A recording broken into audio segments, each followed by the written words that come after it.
So here we are in my living room. Awesome. It's really nice and clean because everyone's moved out of the house, so I have space to myself. It's awesome. This is just like a part two thing on my hormones, which were, granted to me by my two different psychiatrists. So, I went in for my successful brief about what is going to happen. So I got my date, which is Monday the 9th, for getting my implant. And the implant is called Zoladex, which is the brand name, and the actual hormone in it is called gostrelin. Um, it's not considered an anti-androgen, so I hear. It's just a hormone. What an anti-androgen usually does is kind of different to what this does, in that this knocks your hormone level down, well, testosterone hormone level down, but it's accumulative. So every time you get the implant put in, it's more and more effective, and you lose more and more testosterone as it works. Where I think anti-androgens work the same every time it's put in. So I think this is going to be better because it will show more progress as time goes by. Which is going to be great. So it's going to be put in via an implant, which will last either 1 month, 3 months, or 6 months, depending on how my tests come back in. My blood tests are gone away. They took like 4 vials of blood from me, and they're just checking things like cholesterol, blood sugar levels, blood pressure. No, that was a different thing. But they're also testing heavily my kidneys, and my liver, because those things are really important for filtration of your blood. And should there be any outstanding functionality problems with either of those organs, it's most likely I won't be allowed to get my treatment, because the liver is filtering the blood, and if there's a problem with the liver filtering the blood, the hormone changes could actually damage it even more and cause severe problems. And the same with the kidneys. If there's an issue with the kidneys of the same nature, then boom. So I'll be stopped dead in my tracks, which is really scary, which makes all of this a bit more stressful, considering I literally I have 5 days now until I'm going in for my secondary consultation and getting the prescription, and I'll be hearing back about these tests if I'm successful or not, which I think I will be, considering everything so far. Everything else has been successful, and all my bloods were pretty fine a couple of months ago when I got all these tests done a couple of months ago, so I'm sure I'll be okay.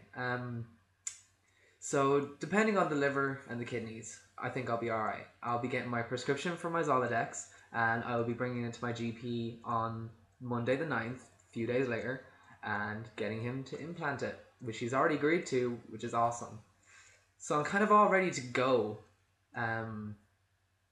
It's just been crazy now that it's here, it's like a few days away, and I'm gonna be able to do it, which is gonna be fucking awesome. Even though it's really scary, it's a big decision. I've already talked about all that yada yada. So, I guess if anyone is considering going on hormone therapies, especially I think male to female hormone therapies are a bit more, drastic, but because it doesn't, well, not drastic in that it doesn't change as much, it doesn't change as fast as male testosterone hormones change the female form.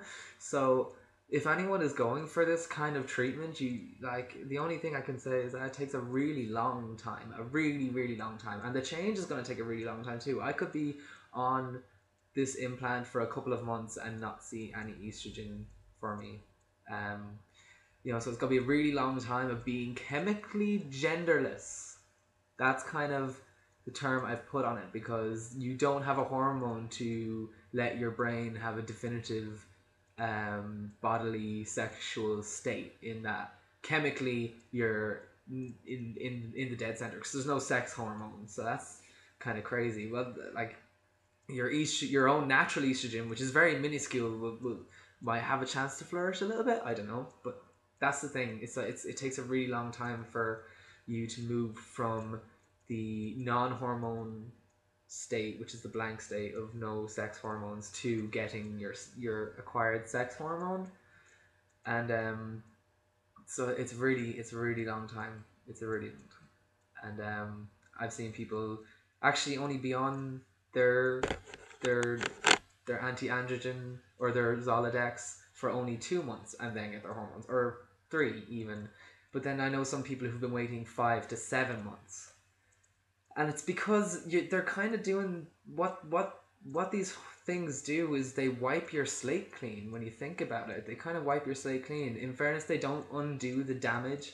Well, I'm not going to say damage. They don't undo the developments that have already developed in your body, the things that make you male or female, whichever you developed as first. But it doesn't wipe those away, but it can reverse some of it.